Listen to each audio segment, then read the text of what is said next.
Hi. How's it going? I'm really excited to be here with Payal Kadakia. Payal is the founder and chairman of ClassPass, which is a membership program that provides access to 10,000 boutique fitness studios in 50-plus cities across the globe. In her work at ClassPass, she has raised over $250 million, which is a lot. Payal is also the founder and artistic director of the Saw Dance Company, founded in 2009 with the mission to increase awareness of Indian dance in the mainstream and serve as a platform for expressing the Indian American identity through movement. Payal previously worked as a consultant at Bain & Company and holds a degree in operations research from MIT. Payal, thank you for being here with me. Thanks for having me. Let's get started at the beginning of your career. You were at Bain & Company working in the corporate world, and today you are a very successful entrepreneur. How did you make the decision? What inspired you to make the decision to leave the corporate world and a steady paycheck to pursue your dreams? So the journey really, I think, started with my parents. And I say that in the sense of my parents immigrated here in the 70s and really lived their lives for me and my sister and wanted us to have stable jobs, make sure we had security in everything we did. And I wanted to make them proud, right, like most children do. And so I followed a pretty standard path. I went to a good college, then got a good job. And then a little bit when I was at Bain, I started really feeling this tick towards what my real passion was, which was dance. And I felt very connected to this passion, and I felt like I needed to pursue it. So when most of my friends were going off to business school, I decided that I was going to get another job. I wasn't ready to really plunge into full startup world. I was going to get a job and start my dance company on the side. And so I was really doing that for about 3 years before I took the leap to start the company. Okay, I understand that there was a So You Think You Can Dance involved here. Yeah, so one day when I was walking to work, I was working at Bain.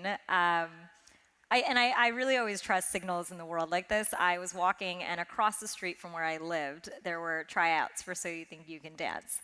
And I decided to call off work, say I was sick, and I went and tried out. And it was one of the coolest experiences I ever had. And I think it was moments like that for me that made me realize how important it is to continue to pursue what I loved in the world. And you've been a dancer since you were young. Yeah, so I started dancing when I was 3 years old. It was a really big part of how I wanted to express myself. And I think in general, I think movement is so important to our lives. And I found a way that I felt like it was an activity that kept me grounded. It gave me confidence. And I didn't want to stop. And I think even when I was younger, I'm now 35 and I'm still dancing, but I think when I was in my early 20s, I thought, well, I only have 5 more years to dance. I saw on Instagram that you were dancing like 2 days ago, yesterday. Yeah, exactly. So I'm still dancing, so clearly age doesn't matter. Exactly, that's the most important message. So, okay, you started Saw Dance Company while you were still working in the corporate world. What made you decide to devote all of your time to that? Yeah, some of that wasn't deliberate, meaning I didn't really know what I was doing, to be honest. I went to work every day. I got 10 of my friends together, and we started dancing at night. I think 6 months later, we ended up on the cover of the art section of the New York Times. And Casual. Yeah, it was actually like, for me at that time, I remember my dad. I promised him I would maybe go to business school in a few years, so I had GMAT books, so I was studying. And that morning, it was a Friday morning, I went and got that newspaper. I stayed up all night because I knew we were on the cover of it. So I got it, and I threw my GMAT books away that day because I just knew that there was something bigger that I had to do in the world. Yeah. And so I just remember that was a moment where I was like, I don't even think I have a website for my company. And I think so some of those things, and I think when you trust your purpose and your passion and you go towards it and create good work, a lot of these things emerge. But I did learn a lot in that process. I think I learned how to, put together a team. I learned how to execute on something. I learned how to be a leader. And those were all really important foundational moments for me before I did take the leap to actually become an entrepreneur. So let's talk about the actual steps you took to prepare to quit your job and then go do it. So the day I quit is the best day of my life, even though it's a scary day. I remember the most important thing for me was making sure my parents were sort of on board with it. I was in my early 20s, and the most amazing thing was my mom was the one who told me to quit. And I think about that because I was living two lives, right? I was going to work every day. I was an analyst, and I was, doing a good job. And then at night, I was, this performer, and I was meeting with, creative people. And I just started feeling really disconnected, where I actually was in a bad place. Like when I quit, I wouldn't say I was in like the highest point of my life. I was actually in a place where I was like, something needs to change. And I think that's when my mom realized, she had seen me build the dance company. She was like, I really believe if you do something you love, you're gonna do well at it. And so that was, the ammunition I needed. And I went into work that day and I decided to quit. And a few things happened that were pretty shocking. Half the people I told were jealous. And they were jealous because they were looking at me and I could see it in them. They were like, I wish I had the guts to do that, And that was actually a really interesting, just feeling for me to see in other people. And then the other half of people were so supportive, so unbelievably supportive that I walked out with a $10,000 check on the day I quit. Must be nice. Yeah, and I say that because it's so important that you realize that on these things that give you so much fear, like quitting your job, right? Thinking that I'm about to give away security was going to open so many doors. And it was the vice chairman of my company. I'd worked with him a few times, but he, when I sent my email, was like, I'm really interested in what you might be working on. And he's actually one of the reasons we got into it, the Techstars incubator. And so I realized, wow, when you're going towards something you love, people want to help you. When you're doing something you don't love, you start talking to people, they don't want to hear it either because you're not passionate about it. And so I realized that. I was like, the more I go towards something I really care about, the world and people want to help me get there. That's amazing. I love that story. So how did you come up with the idea for ClassPass? I understand that it's actually started as Classivity. Yeah. So this was 9 years ago. And so I was sitting at my desk at Warner, and I was looking for a ballet class to take, and I couldn't find it. And I realized I was on like 4 different websites. I was trying to find the right time, the right teacher. And at that time, there were a lot of sites like Seamless Web, OpenTable, ZocDoc. And I was like, why can't this just be the same way we book classes? So that was that initial spark that kind of got me to realize technology could maybe solve this massive problem. But then I think over time, I think as a founder who's been on, this 8-9 year journey, the deeper reason was I wanted to give people what I had in dance, and I realized how important that bond was to activities and movement, and I just knew that it was a passion and a purpose I wanted to dedicate my life to. And so that was, a little bit of where it came from. But it started as a separate idea, and we can go into how it became ClassPass. Yes. Okay, so I'm trying to understand the timeline here. You were founding 2 companies at the same time? So SAW started 3 years before ClassPass did. Right. So SAW started about 10, 11 years ago. And then that was 3 years. I was still at Warner, living 2 lives, living 2 identities. And then I finally got the courage to quit. And the interesting thing, actually, most people, when I quit that day, I actually didn't know what I was going to do next. So advice that one of my good friends gave me was, Payal, don't have a plan B, because you always have a plan B. It's one of these things. And I actually was, I was talking to, people at Lincoln Center, at Spotify. I was going to get another job. And actually, one of my advisors, Anjula Acharya, she, I remember I went to meet with her, and I was like, should I take this job? And she goes, what? Like, what are you doing? If you want to start this company, why would I ever bet on you if you're not willing to bet yourself on this? And that was in February of 2011. And since that day, I never looked back. Okay. And so the February 2011, the company you were thinking about creating at the time was Classivity. Yes. Talk to me about your experience with Techstars. Yeah. So this is an interesting phase of the company because this was about a year later. And once again, we got into this incubator program. We were one of 13 companies out of 1,500 that got in New York, which was really good affirmation for us that we were building something that people wanted, people would invest in. And so we got into this program. And at that time, there wasn't many entrepreneurs in New York City. I mean, now we see entrepreneurs everywhere, but there wasn't a big tech, community. And so it was amazing being able to go, into this place every single day and meet mentors and other entrepreneurs, and people would come in from Silicon Valley at the time, and we would understand what the tech landscape looked like. And I learned so much during that time. It was sort of like a mini educational course in tech for 3 months. And David Tisch, who was the MD at the time, I mean, he pushed us. I mean, we would have meetings at 10:30 at night on Wednesdays. Like, that was sort of normal, in a way where I understood he was trying to do. It was kind of saying, like, as an entrepreneur, this is your life. Like, this isn't even, it's not about, having work to do. You have to love what you do and push yourself to make really hard decisions every single week, not coast and not get comfortable at any point. I want to come back to this later, because the 10:30 at night meeting, like, as somebody with a 13-month-old, is like setting off alarm bells. But okay, so Techstars was super helpful to you. What was the process of applying for that? Yeah, so, at that time, once again, this is sort of very similar to, I think, when you want to raise your seed round. You don't really have that much built, right? So you have your business, model. You have an idea of what you're going to build. You might have a prototype working. But the number one thing that got me into Techstars was my network. And I know that sounds really weird. I don't ever believe in applying to anything online. I just never think it works. And I don't know if anyone ever has had that. I don't believe in ever believing I'm going to get funding if I massively email a bunch of people, or get a job that way, or apply and win anything if you just send a submit and you're one of 5,000 people who submitted.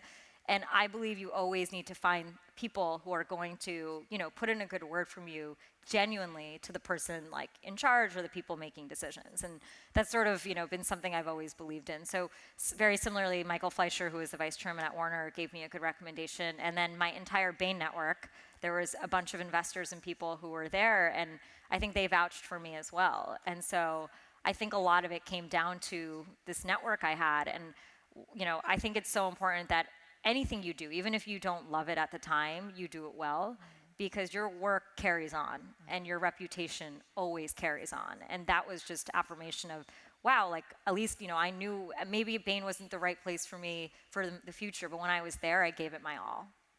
That's really good advice. I totally agree with that. I still remember people who worked for me as interns, and if they call for a recommendation, I'm like, that person is amazing. They'll work their butt off. Absolutely hire them. So important. Yeah, totally. So do you have any practical advice for anyone who's considering making a big career transition like this? I'm particularly interested in hearing advice about people who are afraid of going from that comfort to the unknown. Yeah. I think a lot of this probably comes down to having financial security, or what are you going to do during that phase. I think it's important to take stock of where your financial situation is, right? You can't take a leap like this and then be worrying about sort of personal problems, because I think one of the most important things I learned is I needed to dedicate all my mental energy to one thing, which was solving the problem I wanted to with my product. And if I had to worry about other things in the process, I think it would have just taken away from my focus and momentum at building the company. And so, I, in particular, I remember I made sure I saved, and I gave myself about a year window to make sure I could either, fly or fail. And the other thing I did is I got really real with myself on what mattered. Did I need to spend that much money on this? Did I think we sometimes think more money is always the answer, but actually doing something you love sometimes is the answer. And I was willing to take that bet for a while and cut down on things that, I didn't travel as much, I didn't go out to dinner as much. I was dancing a lot too, which helped, because that was the only other expenditure I had. But I think it's important to just kind of get yourself in a position where you feel comfortable financially making that leap. And then the other side of that is, you have to bet on yourself. If you're in a job that you hate, why be there? You're never, if 10 years, you fast forward 10 years and you're not happy. You might, have more money, but I don't know, if you're not living a genuinely happy life, what's the point?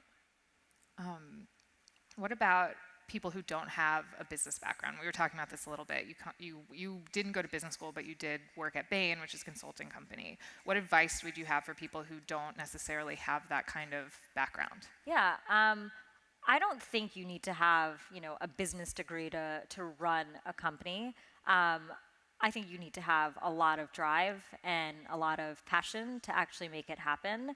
That being said, it was nice to have corporate experience, learn about the world. I think a lot of the things I learned in consulting helped me realize like how people make decisions in big companies, trends, strategies, how I can learn about a new, industry in 2 days if I had to. And I think some of those skills were obviously helpful because in a daily life at startup world, you're faced with a new challenge. But I actually think I learned the most by starting the dance company because it was so tactical, and I got to get in there, and I had to like track every single cost. And so, even small projects that people do, from planning an event with someone, I feel like we're in a day and age today where everyone has a side hustle. I think you learn a lot about what your skills are in that way, and I think you have to capitalize on that. And if you might not be good at something, you can hire an accountant, you can hire other people to help you, you can have good advisors who might have different skills than you to make sure you round it out. But if you have a good idea and the passion and grit to do it, I truly believe anyone can build a company. That's cool. That's really motivating. Let's talk about classivity now, and my favorite thing to talk about, which is mistakes, because I make mistakes like every day, all day long. I hope we all do. Yeah, I love hearing about other people making mistakes. Tell me about classivity. Yeah. So. Which isn't to say that classivity was a mistake, by the way, but let's talk about the mistakes made. I don't believe in failure. I believe in like finding the good in it. And we're in what? We're in 2018 now, and I'm talking about I started this company in 2011, so that's a long time. And most people probably only heard about ClassPass like 3 or 4 years ago. So there was a whole 3-year period before that. And let's get into that because that's always the fun part as an entrepreneur. So we launched this company, and at the end of Techstars, okay? And Techstars isn't until a year and a half after that February of 2011 I was talking about, okay?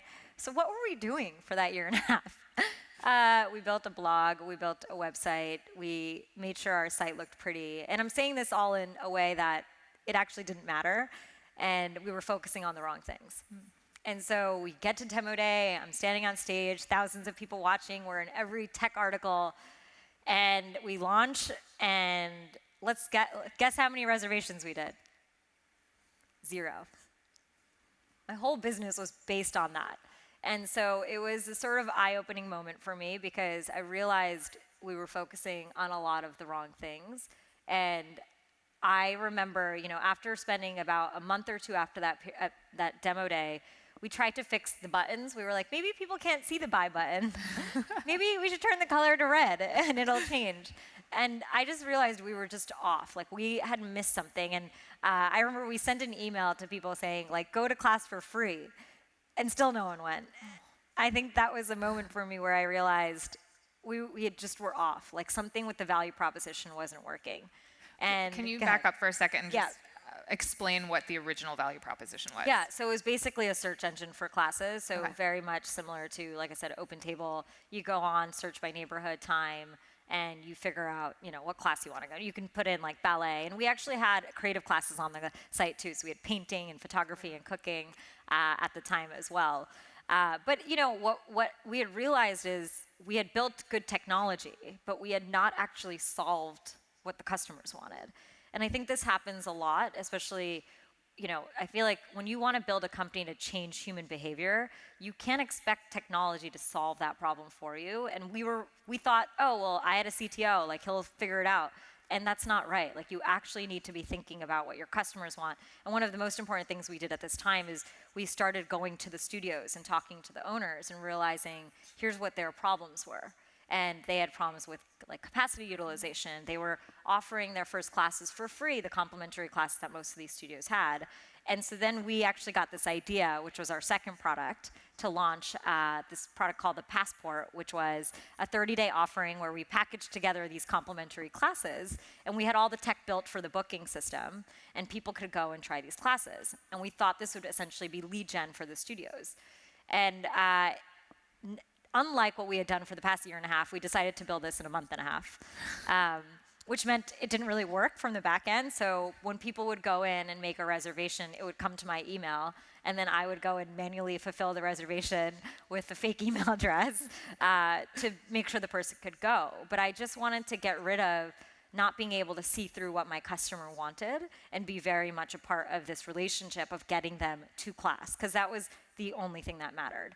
And so we finally got that up and running, and that actually did have some traction, but it also had some problems as well, which is why we had to eventually change to ClassPass too. Right, you were talking earlier about how you learned a lot from people committing fraud on the platform. Yeah. So people started buying the passport over and over again. So you actually technically couldn't, right? Like the whole point of that product was you do it once. It was a good value proposition because we wanted you to go back to these studios. And then we started getting calls from our studio owners very angry at, well, why is so-and-so coming back? And we were like, how are they coming back? And we started looking through the email addresses and realizing that people were buying the passport over and over again. And that's the insight we had to become a subscription. And we then did a survey, asked our users if they could do this month over month, would they do it? And 95% of them said yes. And so then ClassPass came into being. Yeah, and it wasn't exactly the easiest thing, meaning my team was 2.5 years in. Mm-hmm. We were tired, right? We had revenue from the passport. We had profit from the passport. We had a product that was working. So everyone on my team wasn't necessarily like, let's do it, But I remember that point. I remember it was a Saturday afternoon, and I was like, we just have to build this. We need to try this. Mm-hmm. And so once again, we put a month plan in place, and we ended up testing a subscription model. And in about 6 months after that, I mean, the sales of ClassPass just trumped everything else we had, and we still had the passport and Classtivity in the market. And before we finally put them to bed, I remember an advisor had come up to me, and he was trying to convince me to shut those down because you need to focus, especially when you're a 4-person team. You can't have 3 products in the market. And I remember he said to me, the passport will be a chapter in your book one day. Mm. And I mean, at the time, I was like, no way, this product is amazing. And I mean, now in, the halls of ClassPass, I feel like my engineers will sometimes come up to me and be like, what was this field that says passport reservations? So, he was right. That's great. So you learned from the way that people were using your product and misusing your product. That was one of the big markers of this is what you should be doing. We've talked before about looking at the wrong markers of success, the wrong metrics. Can you talk about that a little bit more? Yeah, so in that summer where I was unbelievably humbled that no one was going to class, I think I had to do a lot of rethinking about my mission and why I was doing this. And I think some of the mistakes I had made during this time, and I think this is something I tell entrepreneurs all the time now, is don't focus on the false signals of success. So things like, funding is great, but funding is not necessarily an indicator that you've succeeded, right? It didn't mean I had raised $1 million at the time, still had no reservations. Getting press articles, it's great to have press, but that also does not mean that your product works, right? And even social media followers. This is a little bit different for more like some, customer product businesses today. I think there's a whole thing with Instagram that is definitely working. But I say that in the sense of when I think of products that need to change human behavior, the only thing that needed to happen was me having that change in someone's life and getting them to pay for it. Right. And if they didn't do that, I didn't really accomplish anything. So I think it's important to, not get stuck up on those are the things, so I've succeeded, because I think they're actually shielding you from actually looking at the deep part of what was wrong. And that took me 1.5 years to figure out. And I always, if anyone can do that quicker than that, I always say, please, don't focus on those things, because it's like a month, it's 2 months, right? You think you're coasting on something that happened, and then time goes by. And to be honest, the only way you fail in a startup is you run out of money. So that's why I say, make decisions quickly, fail as quickly as possible, because the only day you actually stop is when you can't pay payroll anymore, So I think it's you want to make sure you've saved so you have enough to keep going and making sure you've figured out your impact.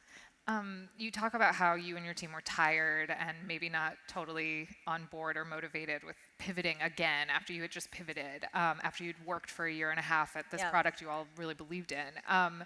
How do you motivate people to keep going? So this is a skill that I think, founders, most founders I've met, you have this unbelievable conviction in what you're doing, right? And I think I've always led with that. Like I don't see the world without this product. I don't see, and I already can see, 10 years ahead of what the product can do for people's lives. And you have to lead with the why. And it can't be a fabricated why. It has to be a genuine why, right? Telling people, oh, well, you'll make more money because you'll do, I mean, those are all great, great motivators in a way, but that deep connection to why is what's gonna get someone to work till 2 a.m, right, on a night when they have to. It's not going to be like, oh, here's some more money, right? So I think it's about really making sure you've tapped into that why and you've translated it to other people. And if you have a team of people who aren't there for that why, I mean, that's the wrong team. So I think that those are also really telling moments, I think, for a leader to be like, who's sticking around to be, to have my back when we fight this battle. Totally. What about, this is something we actually haven't talked about, but I'm curious. What about when suddenly you're having this like hockey stick success, and you have to expand, and it's time to grow? What kind of leadership challenges did you face during that time? Oh my God! Wow, I remember one of my favorite times, and we're actually as a company going through it now because we're heavily expanding globally right now. But we were launching about a month at a time. And we decided that we were going to launch about 15 cities in a matter. New cities, you mean? Yeah. So we were launching, exactly, new cities at a time, and we decided we would launch 15 cities in a matter of a month and a half. And by the way, we were like 30 people at the time, so we hired about 60 people in a matter of 3 months. Like we spent the weekend. We were hiring people like from Craigslist. We would put an ad on saying, call us if you want an interview, because we needed to hire people and then send them to these cities. And I think that phase was really and it's such an invigorating time in your business. But I think what you have to learn at that time is how to prioritize, because everything all of a sudden becomes important, right? When you're in your product market fit days, the only thing that's important is getting to product market fit. And I always say this, like, if you don't get to product market fit, nothing else matters. Like, no point in scaling a product that doesn't have product market fit. When you get to product market fit and then you're in this hyper scaling moment, then it becomes about making sure you hire the right people, right? That is the number one way you're going to succeed. If you don't have the right people, you will never get to being able to scale and build. And there's also challenges that happen. We would hire people, and I remember sometimes I didn't always even get to meet them. And I'd be like, wait, do they understand why we're here, what we're doing? And so those were also important things of making sure the culture is set right in your company. And we had to make sure that we were doing that, but everything has to be done quickly. Totally. So how do you make sure that the culture is set in your company? Yeah, so we've had pillars in our company from day one. We call them value awards, and people actually get an award, and we every 3 months we put them up on the wall, and we at our team meetings we'll honor them. And I think as a leader, you set the culture. I've realized that very much so. But I also think when you start hiring that many people, you have to let your employees lead the culture too, because they're a big part of what your culture is. You can't tell people how to live and what to do, but you can be a good example for it, and then let them lead in the way they want and really feed into what they're doing, how they like making decisions, and evolve your company culture based on that as well. How are you at delegating? How am I at delegating? I think I'm very good at knowing what I'm good at. Yeah. And I think I also know what I'm not good at. More importantly, I know what I don't like to do. Yeah. And I think that has been one of the biggest journeys of my life. It's actually why I personally even wanted to hire a CEO for my company, is because I think you have to know what you're really good at, what you love doing, and what gets you out of bed every single day. And then you have to make sure you find people that you trust wholeheartedly, that care about the same thing you do, to rely on. You can't, I think in this day and age, and if I know we'll probably chat a little bit about living well and healthy balance. Without good people in all aspects of your life, from my assistant to I think for moms having a nanny, all these things are just so important to delegate to be able to live a fully balanced life. Totally. What mistakes do you think entrepreneurs tend to make a lot that you see, and based on your own mistakes that you've made Yeah. or things that you've seen in the industry? I would say the most important thing is deciding to be an entrepreneur for the right reason. I think as glorious as it might look now, it was a really hard journey, and it still is, you know. And I think I say that because it's so important to sign up for something you really care about. What are the wrong reasons? Well, I think sometimes, you know, I think especially today, I think sometimes I do think entrepreneurship is kind of glorified even right now. And I don't think people realize how hard it actually is to get something to work, how hard it is to hire the right people, how hard it is sometimes to get money, you know, and all those things. I'm not saying that, you know, if you want to build something, you should do it. It's more about, it's going to be really hard. There's a lot of sleepless nights. There's a lot of days where, you know, you're at work till through the night, you know, and you just don't come home. And it's not because it's work, it's just because you're just so tied to it. And if you don't really care about what your why is and the problem you're trying to solve, believe me, it's going to be very easy to give up. And at the end of the day, perseverance is one of the strongest things that makes founders successful. And you'll only persevere if you really care about it, right? It's very easy to give up if not. So I think it's important to do that. The other thing that is important is don't focus on champagne problems. And champagne problems to me are things that only matter when you've succeeded. Okay, so your site going down, Champagne hurrah. problems? Champagne problems, hurrah. Like your site goes down, and I remember our site started going down because we didn't build the whole thing with the right technology. And there were too many people coming at once. But how great of a problem is that? Right, especially after spending a year and a half being like, will someone come to come and book? It was one of these moments where I feel like it was so exciting. So I think at some point, you know, in the beginning, you're like, oh, we have to build this thing to scale. No, you have to build it to figure out what it is first, and then obviously very quickly build it to scale. Even with like lawsuits and things like that, like break things. You know, we changed our name actually as a company 3 times, and so even, you know, in the beginning when people are like, oh, my logo, my name, my brand, and I'm like, it's important. You have for brand is another whole thing because that's like a feeling to me, but you can't just focus on things like those things aren't going to actually measure your impact, if that makes sense. Those are things that like I said, matter when a lot of people are coming to your site. Totally. So you mentioned sleepless nights a few times. I really like my sleep, like really. I don't get enough of it. Is it necessary to have sleepless nights as a founder? I don't think it's necessary. I just think that you're going to have to ebb and flow. No day in startup life is the same. No week is the same. So if you want routine, I think it's a very hard job because it's not routine based, you know? Right. The only way it's routine based is if you find a way to delegate to other people that you trust to add some routine to it. So I think, you know, once again, this comes down to your team, right, at the end of the day. But I think when you're leading your company, I mean, I just was thinking about it all the time, right? Like it was the first thing I thought about when I would wake up. It was, you know, but by the way, I believe sleep is very important. I sleep like 8 hours a night.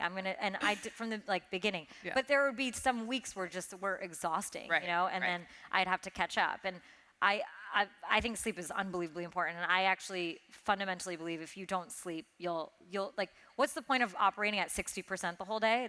To me, there's no reason. I'd rather be at 150 for the hours I am awake, and so I 100% believe in that. You just have to make sure you're planning, right? And it's all about delegating. I mean, we had reservations that would happen through the night, and so we then hired a team in the Philippines to process those reservations, so we were not doing it ourselves at 4 a.m. Right. And so I think it's just a matter of figuring out how you deal with that. But I think it's important to make sure you have your balance in your life. But I think at the end of the day, you have to know that you're not signing up for routine.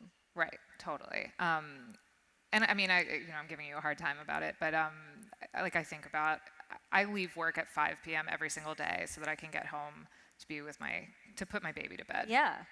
But then I go back to work. Like I log back on afterwards. It's everyone does today. It's like work is with us always. Our phones are with us. There's really... Which I wouldn't advise. It's not necessarily the most healthy way to live. But. Yeah. I mean, I think you have to find times to unplug. And I agree with that. But what were you going to ask after that? I mean, I think, you know, I'm the editor-in-chief of a wellness brand. ClassPass is a lifestyle brand, but you obviously care about wellness.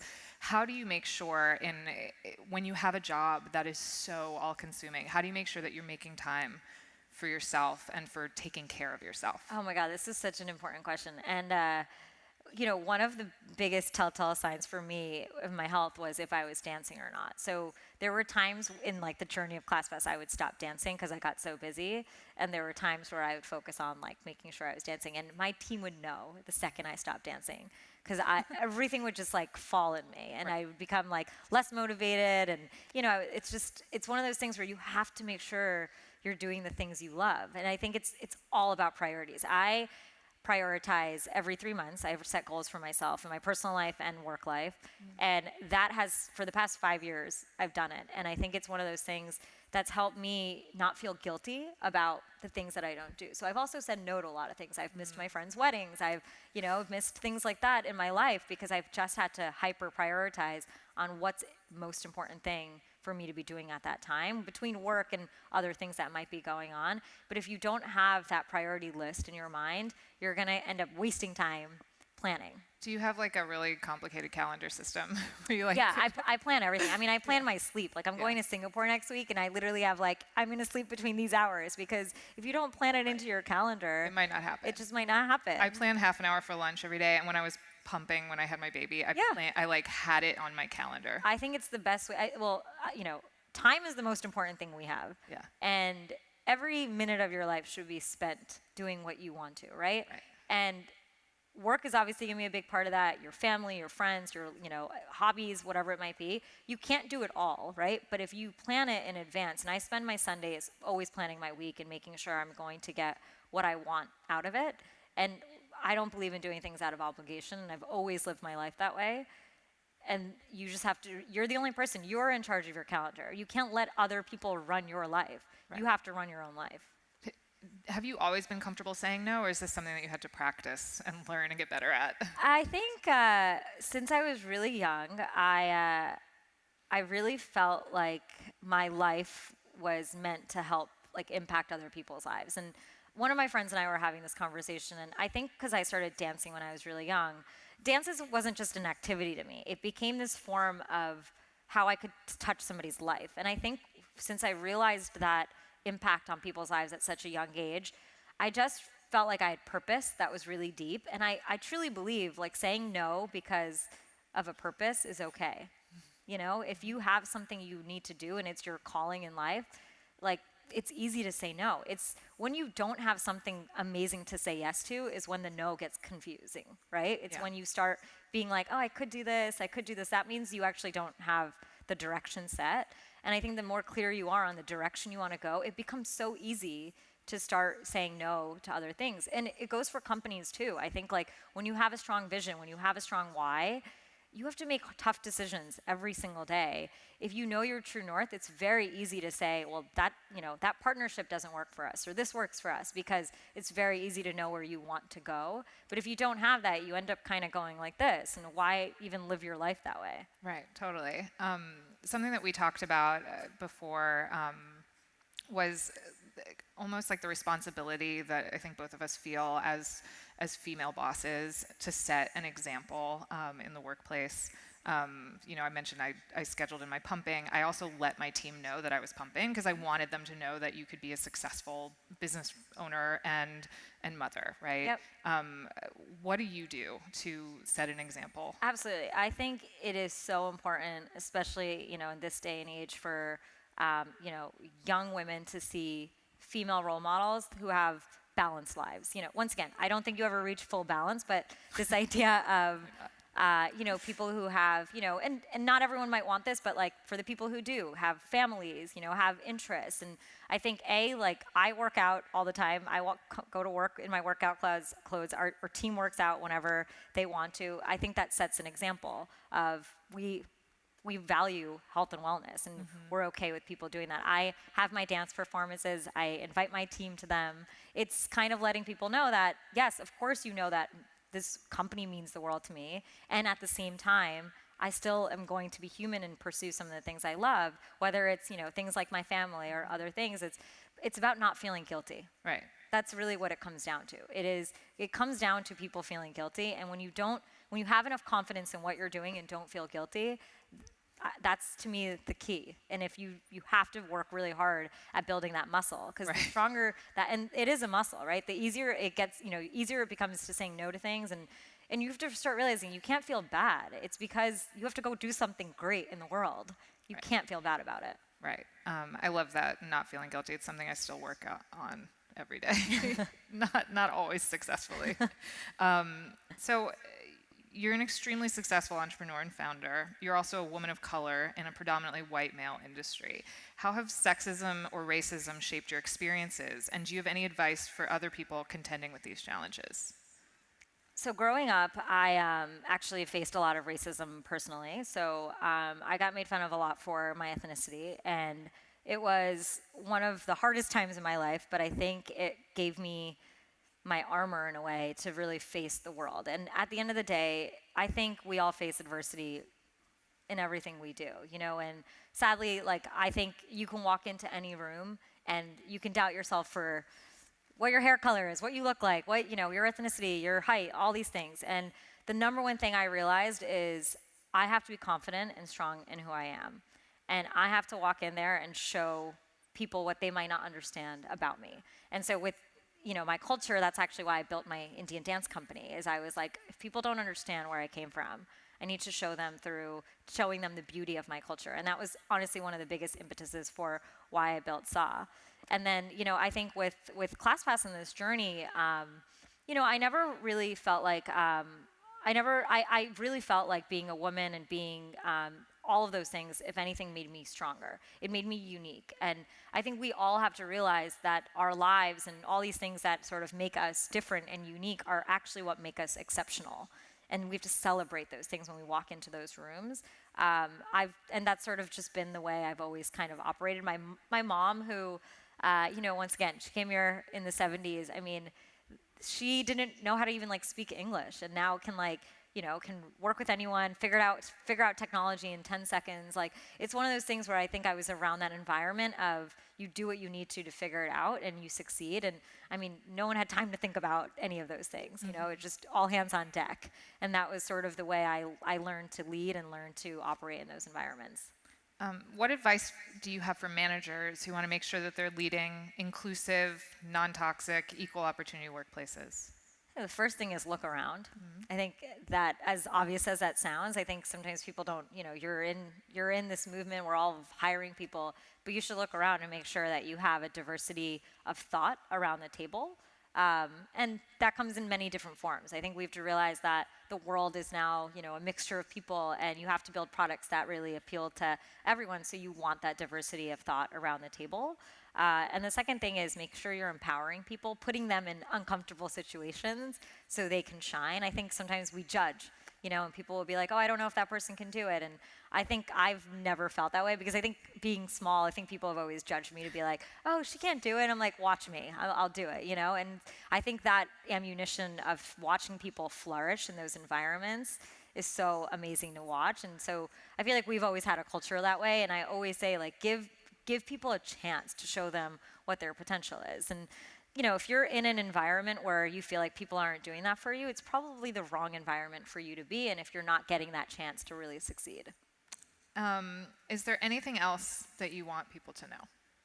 Any advice, any mistakes you want to share?